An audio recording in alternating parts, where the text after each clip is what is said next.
Assalamualaikum warahmatullahi wabarakatuh. Nama saya Indriani Safitri, NPM 197550818, program studi D4 Akuntansi Perpajakan semester 3, mata kuliah Akuntansi Keuangan Menengah. Baiklah, di sini saya akan menjelaskan tentang kerangka dasar penyajian dan penyusunan laporan keuangan Akuntansi Keuangan Menengah minggu kedua. Kerangka dasar penyajian dan penyusunan laporan keuangan atau yang biasa sering kita sebut sebagai kerangka konseptual merupakan konsep-konsep yang menjadi dasar penyusunan dan penyajian laporan keuangan untuk tujuan umum. Kerangka konseptual ini digunakan sebagai pedoman penyusun standar dalam mengembangkan standar di masa mendatang dan sebagai pedoman menyelesaikan permasalahan akuntansi yang belum ada dan belum diatur dalam standar yang telah ada. Penerapan standar oleh manajemen harus menggunakan pertimbangan profesional dalam menentukan kebijakan akuntansi sehingga menghasilkan informasi yang relevan dan andal. Nah, jadi di dalam menggunakan pertimbangan profesional, manajemen mempertimbangkan definisi, kriteria pengakuan, serta konsep pengukuran untuk aset, liabilitas, pendapatan, dan beban dalam kerangka konseptual. Nah, jadi kerangka konseptual PSAK itu mengadopsi langsung konsep framework IAS, yaitu menggunakan dua bahasa, yaitu bahasa Indonesia dan bahasa Inggris. Jadi agar kita tuh lebih memahami versi bahasa Indonesianya dan dapat langsung melihat referensi bahasa Inggrisnya. Sedangkan kerangka konseptual menurut IFRS itu dia versi USGAAP. Saat ini IASB dan FASB sedang merumuskan satu kerangka konseptual yang berlaku secara internasional. Tapi, kerangka konseptual ini bukan merupakan standar akuntansi keuangan. Karena dalam hal terjadi pertentangan antara ketentuan standar akuntansi keuangan dengan ketentuan dalam kerangka konseptual, maka ketentuan dalam standar akuntansi keuangan yang lebih diunggulkan. Penyusun standar menggunakan kerangka konseptual ini sebagai acuan, sehingga diharapkan konflik antara standar dan kerangka konseptual akan berkurang dengan berlalunya waktu. Sebagai contoh, kerangka konseptual menggunakan konsep harga perolehan dalam mencatat nilai aset. Namun, dalam PSAK 19, aset tak berwujud menyatakan bahwa pengakuan nilai aset tak berwujud dari kegiatan perkembangan internal dilakukan setelah memenuhi kriteria tertentu. Berdasarkan konsep tersebut, biaya-biaya yang telah dikeluarkan pada periode sebelumnya tidak dikapitalisasi, sehingga nilai aset tak berwujud tidak mencerminkan substansi ekonomi nilai perolehan dari aset tak berwujud tersebut. Kerangka konseptual ditunjukkan untuk 1. Penyusun standar akuntansi keuangan dalam pelaksanaan tugasnya. 2. Penyusun laporan keuangan untuk menanggulangi masalah akuntansi yang belum diatur dalam standar akuntansi keuangan. 3. Auditor dalam memberikan pendapat mengenai apakah laporan keuangan disusun sesuai dengan prinsip akuntansi yang berlaku. 4. Para pemakai dalam menafsirkan informasi yang disajikan dalam laporan keuangan. Kerangka konseptual menurut PSAK terdiri atas 1. Pengguna laporan keuangan, 2. Tujuan laporan keuangan, 3. Asumsi dasar, 4. Karakteristik kualitatif, 5. Konsep pengakuan dan pengukuran unsur laporan keuangan, 6. Konsep pemeliharaan modal. Berikut adalah kerangka konseptual menurut IFRS. Pengguna laporan keuangan.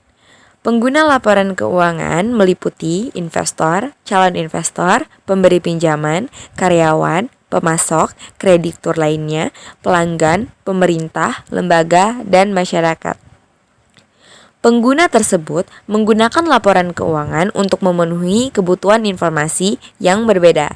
Di antaranya sebagai berikut. 1. Investor untuk menilai entitas dan kemampuan entitas membayar dividen di masa mendatang. Investor juga dapat memutuskan untuk membeli atau menjual saham entitas. Yang kedua yaitu karyawan untuk kemampuan memberikan balas jasa, manfaat pensiun, dan kesempatan kerja. Yang ketiga, pemberi jaminan untuk kemampuan membayar utang dan bunga yang akan mempengaruhi keputusan apakah akan memberikan pinjaman. Yang keempat, pemasok dan kreditur lain. Kemampuan entitas membayar liabilitasnya pada saat jatuh tempo. Yang kelima, pelanggan. Untuk kemampuan entitas menjamin kelangsungan hidupnya. Yang keenam, pemerintah, yaitu untuk menilai bagaimana alokasi sumber dayanya. Yang ketujuh, masyarakat, untuk memilih tren dan perkembangan kemakmuran entitas. Tujuan laporan keuangan. Menurut kerangka konseptual IFRS, tujuan laporan keuangan adalah menyediakan informasi yang menyangkut posisi keuangan, kinerja, serta perubahan posisi keuangan yang bermanfaat bagi sebagian besar pemakai dalam pengambilan keputusan ekonomi. Jadi, dalam informasi keuangan ditunjukkan untuk memenuhi sebagian besar pemakai. Laporan keuangan juga menyajikan informasi perubahan posisi keuangan dan tidak diwajibkan menyediakan informasi non-keuangan. Laporan keuangan menunjukkan apa yang telah dilakukan manajemen dan pertanggungjawaban sumber daya entitas yang telah dipercayakan kepadanya. Selanjutnya yaitu asumsi. Asumsi dalam penyusunan laporan keuangan digunakan sebagai konsep dasar yang melandasi penyusunan laporan keuangan. Berdasarkan asumsi ini, laporan keuangan disusun dan diharapkan dapat memenuhi tujuan laporan keuangan. Basis akrual merupakan asumsi yang mendasari penyusunan laporan keuangan ini. Berdasarkan konsep akrual, pengaruh transaksi dan peristiwa lain diakui pada saat terjadinya saja, bukan pada saat kas diterima atau dibayarkan. Konsep akrual lebih mencerminkan substansi ekonomi suatu transaksi. Berdasarkan asumsi ini, entitas tidak hanya mengakui kas yang diterima, tetapi juga mengakui klaim kepada pihak lain atau piutang, liabilitas kepada pihak lain atau utang, serta mengakui aset lain selain kas. Penggunaan basis akrual akan membuat transaksi lebih netral. Jadi transaksi ini lebih netral terhadap kebijakan entitas untuk menunda atau mempercepat pembayaran. Sebagai contoh, suatu perusahaan telah mengirim barang kepada pelanggan namun belum dibayarkan. Nah, dalam basis kas tidak akan mencatat transaksi ini karena belum ada kas yang diterima. Tetapi basis akrual akan mencatat transaksi ini sebagai penjualan dan piutang. Pencatatan transaksi tersebut mencerminkan kondisi ekonomi yang sebenarnya. Karena perusahaan telah melakukan pengiriman, maka pendapatan harus diakui pada sisi lain karena belum dibayarkan. Maka entitas akan mencatat klaim kepada pelanggan tersebut sebagai piutang. Karakteristik kualitatif. Jadi, di dalam karakteristik kualitatif terdapat 3 unsur. Yang pertama, dapat dipahami, yang kedua relevan, dan yang ketiga keandalan. Yang pertama, dapat dipahami. Laporan keuangan harus dapat dipahami oleh para pemakai agar dapat digunakan untuk pengambilan keputusan. Tidak hanya laporannya saja yang harus dapat dipahami, melainkan para pemakai laporan keuangan juga harus memiliki pengetahuan yang memadai tentang aktivitas ekonomi, bisnis akuntansi, serta kemampuan untuk mempelajari informasi. Dan Dalam unsur dapat dipahami, terdapat juga unsur dapat dibandingkan. Dalam menganalisis perusahaan, pengguna harus dapat membandingkan laporan keuangan antar periode. Kenapa? Karena pengukuran dan penyajian dampak keuangan dari transaksi dan peristiwa lain yang serupa harus dilakukan secara konsisten. Namun, jika perusahaan memiliki alternatif lain yang lebih relevan dan lebih handal, perusahaan tersebut tidak perlu mempertahankan suatu kebijakan akuntansinya. Mengapa? Karena pengguna harus mendapat informasi tentang kebijakan akuntansi yang digunakan dalam penyusunan laporan keuangan dan perubahan kebijakan serta pengaruh perubahan tersebut. Oke, di sini saya mengambil contoh sebuah perusahaan menyajikan nilai tanah seluas 4 hektar dengan nilai Rp11.110.000. Dia menggunakan harga perolehan sesuai dengan standar akuntansi perusahaannya ya. Jadi nilai tanah tidak mencerminkan nilai terkini tanah, namun merupakan penjumlahan harga perolehan pada saat pembelian tanah tersebut. Tanah yang dibeli 4 kali masing-masing 1 hektar pada tahun 1970 dengan harga 10 juta dijumlahkan nilainya dengan tanah yang dibeli pada tahun 1990 sebesar 100 juta. Pada tahun 2000 sebesar 1 juta dan pada tahun 2020 sebesar 10 juta. Jika pembaca tidak memahami penilaian tanah dengan menggunakan harga perolehan, maka keputusan untuk menjual tanah tersebut dengan harga 20 juta pada tahun 2020 dianggap tepat. Mengapa? Karena perusahaan telah mengakui keuntungan sebesar Rp8.890.000. Jadi yang kedua yaitu relevan. Informasi dikatakan relevan bila dapat mempengaruhi keputusan ekonomi pengguna dengan membantu mereka mengevaluasi peristiwa masa lalu, masa kini, dan masa depan. Menegaskan atau mengoreksi hasil evaluasi penggunaan di masa lalu. Peran informasi dalam peramalan dan penegasan berkaitan satu sama lain.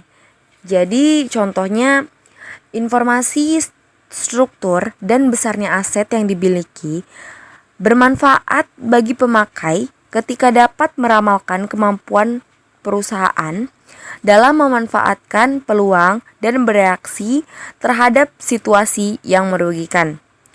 Informasi yang sama ini juga berperan dalam memberikan penegasan terhadap prediksi yang lalu. Misalnya, tentang bagaimana struktur keuangan perusahaan diharapkan tersusun atau tentang hasil operasi yang direncanakan. Jadi, di dalam unsur relevan terdapat materialitas. Relevan informasi berhubungan dengan materialitas. Standar tidak menetapkan ukuran materialitas dan dalam jumlah tertentu karena sangat dipengaruhi ukuran perusahaan, hakikat informasi, dan juga kondisi perusahaan. Tapi biasanya suatu perusahaan yang terdaftar di pasar modal menggunakan ukuran materialitas 5% dari total aset untuk item dalam laporan posisi keuangan dan 10% dari total penjualan untuk item dalam laporan laba rugi komprehensif. Dan sebagai contoh, misalnya pelaporan segmen usaha baru merupakan informasi yang relevan bagi pemakai karena akan mempengaruhi penilaian risiko dan peluang bisnis di masa depan tanpa dilihat berapa hasil dari segmen tersebut. Namun, Informasi rusaknya persediaan yang dimiliki oleh perusahaan baru relevan bagi pemakai jika kerusakan tersebut mencangkup jumlah persediaan yang cukup material. Berikutnya ada keandalan. Apa sih yang dimaksud dengan keandalan? Jadi, keandalan yaitu informasi memiliki kualitas andal jika bebas dari pengertian menyesatkan. Maksudnya, kesalahan material dan dapat diandalkan pengguna sebagai penyajian yang tulus dan jujur dari yang seharusnya disajikan. Informasi mungkin aja relevan, tetapi kalau penyajiannya tidak dapat diandalkan, maka penggunaan informasi tersebut secara potensial dapat menyesatkan. Contohnya ya, untuk kasus nilai wajar tanah dengan menggunakan referensi harga pembelian terakhir mungkin bisa dianggap andal karena mempresentasikan nilai terkini. Namun, jika nilai jual terkini tidak ada, maka perusahaan akan kesulitan untuk memprediksi nilai tanah tersebut. Karena untuk aset tetap jarang ditemukan harga pasar aktif sehingga perlu meminta bantuan penilai untuk melakukan penilaian. Penilaian dengan menggunakan harga perolehan memiliki keandalan lebih tinggi karena nilai tersebut dapat dibuktikan berdasarkan dokumen transaksi dan dapat diverifikasi. Jadi, di dalam keandalan terdapat unsur penyajian jujur. Apa sih penyajian jujur itu? Apa gunanya? Agar dapat diandalkan, informasi harus menyajikan dengan jujur dan wajar transaksi dan peristiwa lainnya yang seharusnya disajikan. Laporan posisi keuangan harus menggambarkan dengan jujur nilai aset, liabilitas, dan ekuitas perusahaan pada tanggal pelaporan yang memenuhi kriteria pengakuan. Itu sebagai contoh ya. Yang kedua, yaitu substansi mengungguli bentuk. Substansi mengungguli bentuk adalah suatu transaksi serta peristiwa lainnya yang seharusnya disajikan dicatat dan disajikan sesuai dengan substansi dan realitas ekonomi. Contohnya, suatu perusahaan membeli aset melalui kontrak leasing pembiayaan. Secara hukum, pembelian baru terjadi saat pembeli melunasi seluruh pembayaran. Namun, realitas ekonominya, perusahaan pembeli telah menikmati manfaat ekonomi dari aset tersebut dan resiko telah berpindah. Sehingga transaksi pembelian atau penjualan secara substansi ekonomi telah terjadi. Dengan demikian, aset dicatat oleh pembeli. Yang ketiga, ada netralitas. Yang dimaksud dengan netralitas yaitu informasi harus diarahkan pada kebutuhan umum pengguna dan tidak bergantung pada kebutuhan dan keinginan pihak tertentu.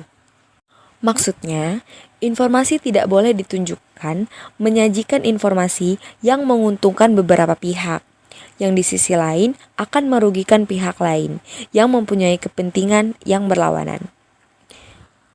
Yang keempat, ada pertimbangan sehat. Yang dimaksud dengan pertimbangan sehat yaitu menggunakan kehati-hatian dalam melakukan perkiraan dalam kondisi ketidakpastian, sehingga aset dan penghasilan tidak dinyatakan terlalu tinggi dan liabilitas dan beban tidak terlalu rendah.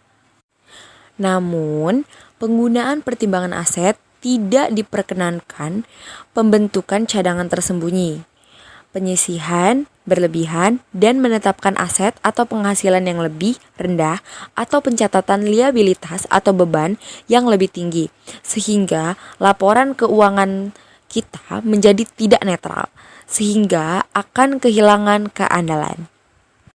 Yang kelima, ada kelengkapan. Informasi keuangan harus lengkap, tidak ada yang dihilangkan. Jadi, kesengajaan untuk tidak mengungkapkan mengakibatkan informasi menjadi tidak benar atau menyesatkan, dan karena itu tidak dapat diandalkan dan tidak sempurna ditinjau dari segi relevansi. Dan yang terakhir, ada penyajian wajar. Apa sih yang dimaksud dengan penyajian wajar? Yaitu, laporan keuangan harus menggambarkan atau menyajikan dengan wajar posisi keuangan, kinerja, serta perubahan posisi keuangan suatu perusahaan. Penerapan karakteristik kualitatif, pokok, dan standar akuntansi keuangan yang sesuai akan menghasilkan laporan keuangan yang wajar. Kendala informasi yang relevan dan andal. Ada dua kendala informasi yang relevan dan andal. Yang pertama, yaitu tepat waktu. Kenapa tepat waktu? Karena informasi yang disajikan terlambat dan menyebabkan informasi tersebut kehilangan relevansinya.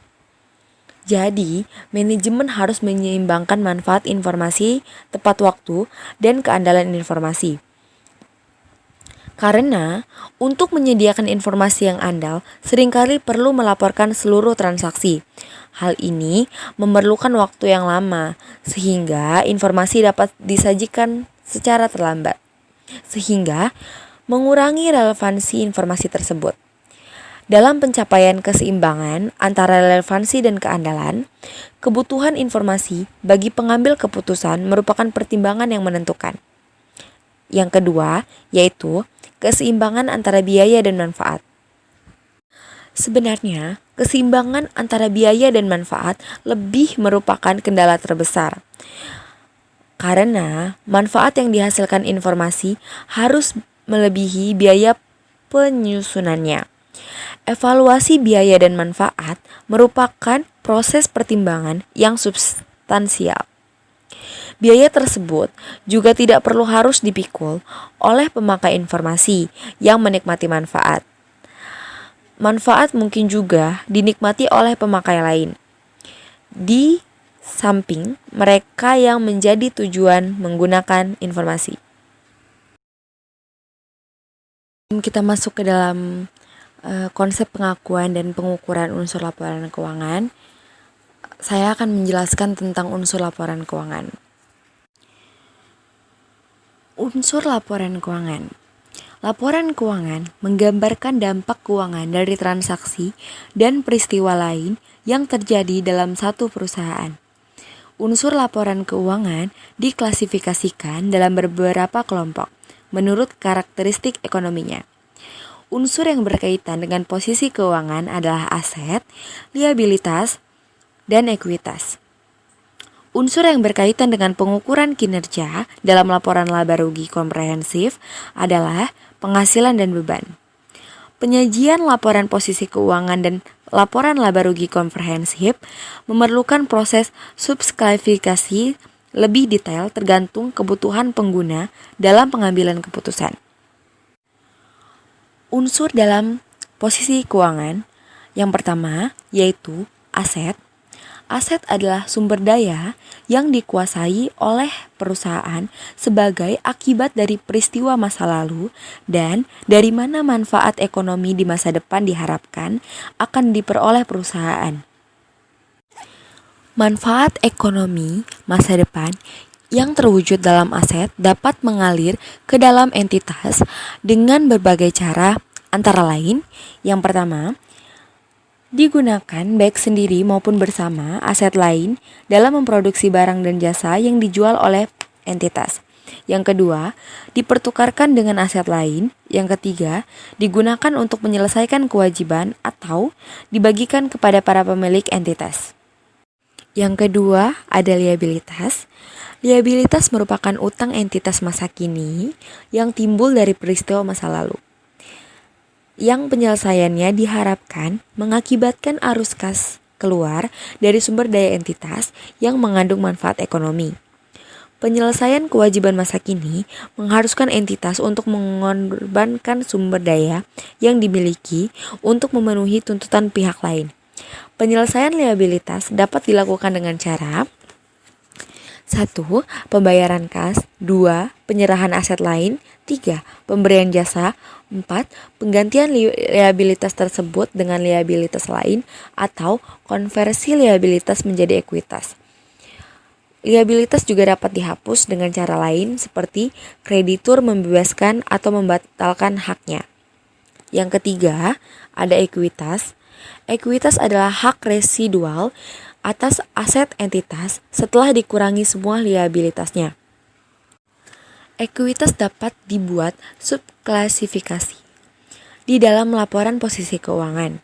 Misalnya, untuk perseroan terbatas diklasifikasikan sebagai setoran modal, saldo laba, dan pencadangan saldo laba.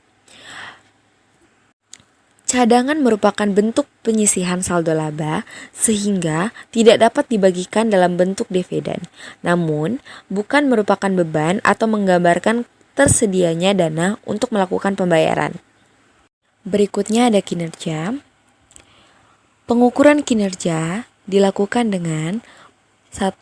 Penghasilan bruto atau laba, imbalan hasil investasi atau return of investment. Yang ketiga, laba per saham atau earning per share.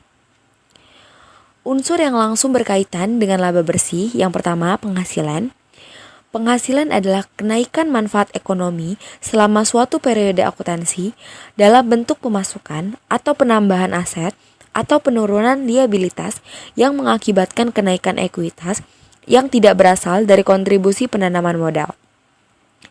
Penghasilan meliputi pendapatan atau revenue dan keuntungan atau gains. Pendapatan contohnya sering disebut juga dengan penjualan, penghasilan jasa, bunga, dividen, royalti, dan sewa. Sedangkan keuntungan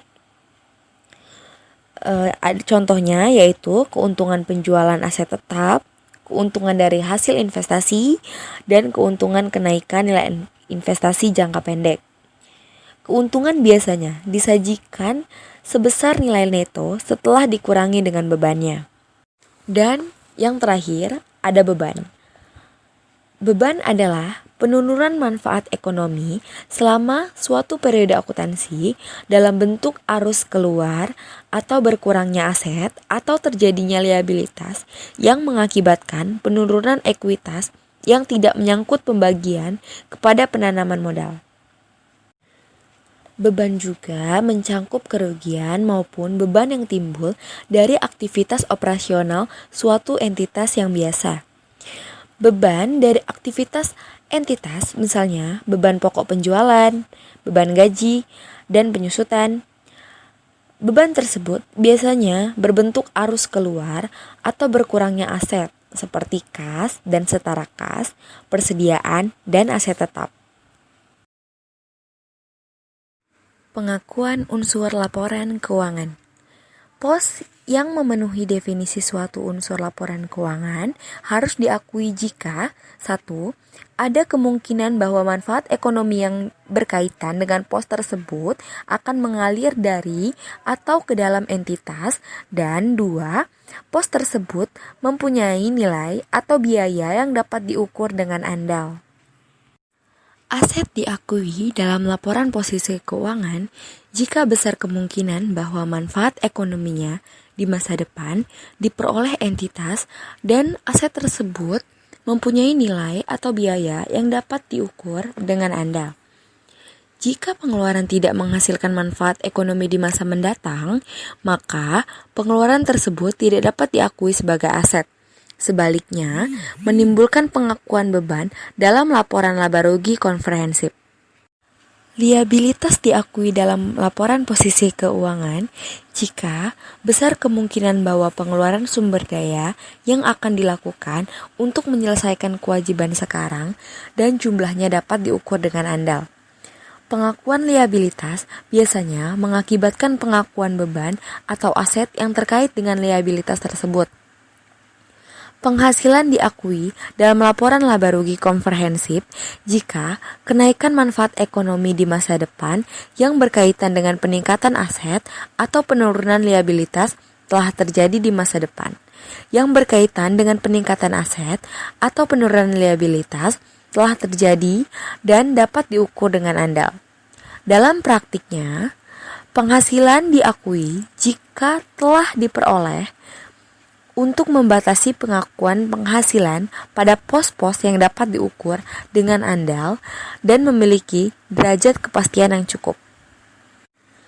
Beban diakui dalam laporan laba rugi komprehensif jika penurunan manfaat ekonomi masa depan yang berkaitan dengan penurunan aset atau peningkatan liabilitas telah terjadi dan dapat diukur dengan andal, yang didasarkan atas hubungan langsung antara biaya yang timbul dan pos penghasilan tertentu yang diperoleh. Jika manfaat ekonomi diharapkan timbul selama beberapa periode akuntansi, beban diakui dalam laporan laba rugi komprehensif atas dasar prosedur alokasi yang rasional dan sistematis dalam periode akuntansi yang menikmati manfaat. Sebagai contoh, pengakuan beban yang berkaitan dengan penggunaan aset seperti aset tetap, goodwill, paten, dan merek dagang. Pengakuan beban tersebut disebut penyusutan untuk aset tetap, amortisasi untuk aset tak berwujud, dan depresi untuk sumber daya mineral.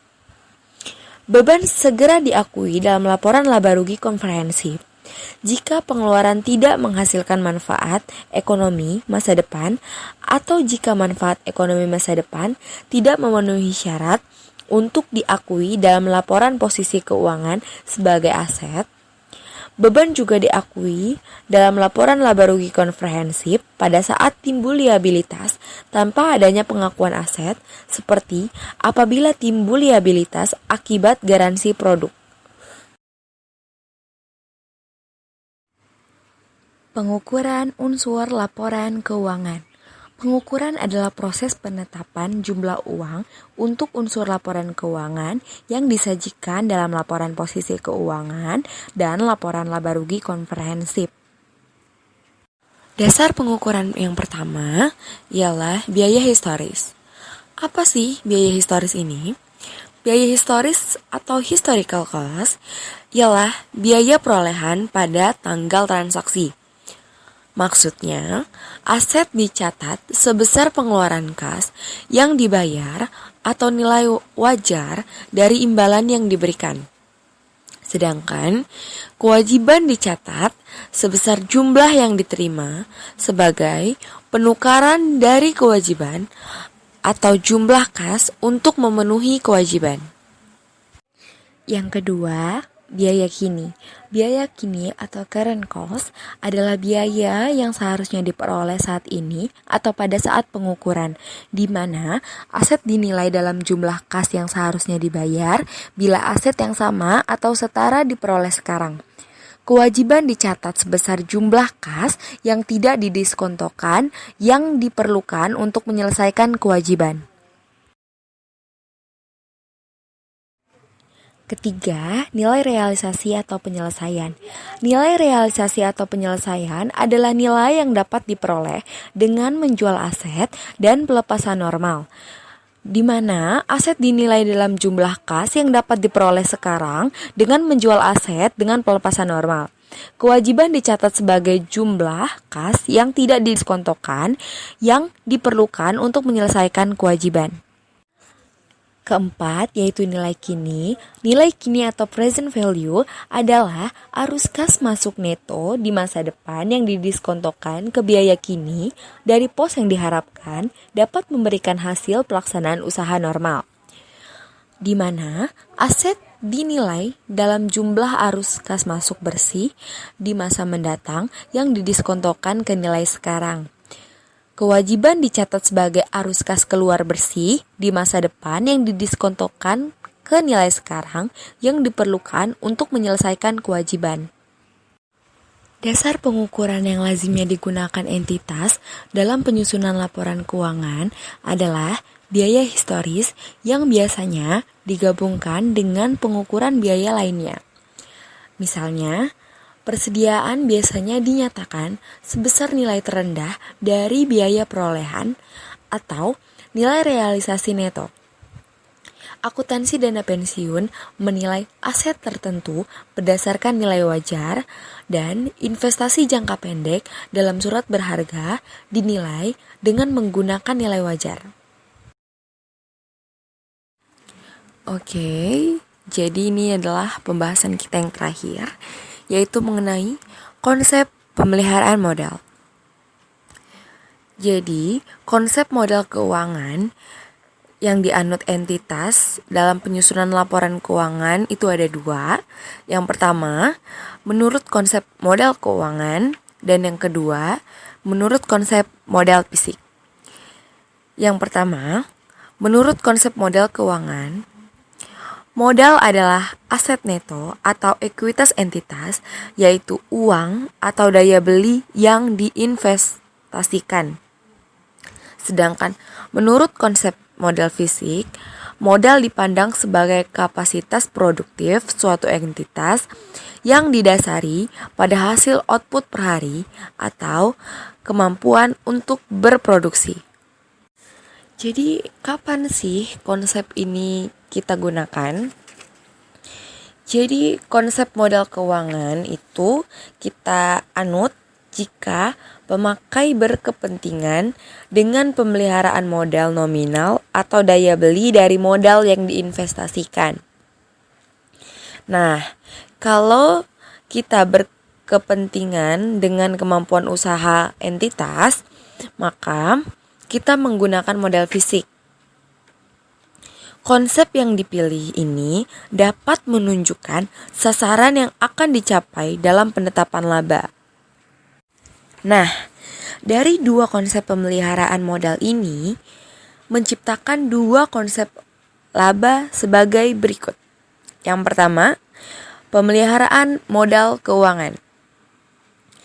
Menurut konsep ini, laba yang kita peroleh itu hanya diperoleh jika jumlah finansial aset bersih pada akhir periode melebihi jumlah finansial pada awal periode setelah kita memasukkan distribusi kepada pemilik dan mengeluarkan kontribusi dari pemilik selama satu periode. Pemeliharaan modal keuangan dapat diukur baik dalam satuan moneter nominal atau dalam satuan daya beli yang konstan. Yang kedua, yaitu pemeliharaan modal fisik. Menurut konsep ini, laba yang kita peroleh hanya diperoleh jika kapasitas produktif fisik pada akhir periode melebihi kapasitas produktif fisik pada awal periode. Jadi, dalam model ini kita itu lebih mengacu kepada kapasitas produktif. Setelah memasukkan kembali setiap distribusi kepada pemilik dan mengeluarkan setiap kontribusi dari para pemilik selama satu periode. Oke, baik, kesimpulannya adalah pemeliharaan dasar pengukuran dan konsep pemeliharaan modal akan menentukan model akuntansi yang akan digunakan dalam penyusunan laporan keuangan nantinya. Model akuntansi yang berbeda menunjukkan derajat relevansi dan keandalan yang berbeda juga. Jadi, manajemen harus mencari keseimbangan antara relevansi dan keandalan. Kerangka konseptual ini berlaku untuk serangkaian model akuntansi dan memberikan bimbingan dalam penyusunan dan penyajian laporan keuangan yang dibentuk menurut model yang akan dipilih. Dan DSAK tidak bermaksud merumuskan suatu model tertentu kecuali dalam keadaan luar biasa. Contohnya, entitas yang melaporkan dalam mata uang di suatu perekonomian yang dilanda hiperinflasi.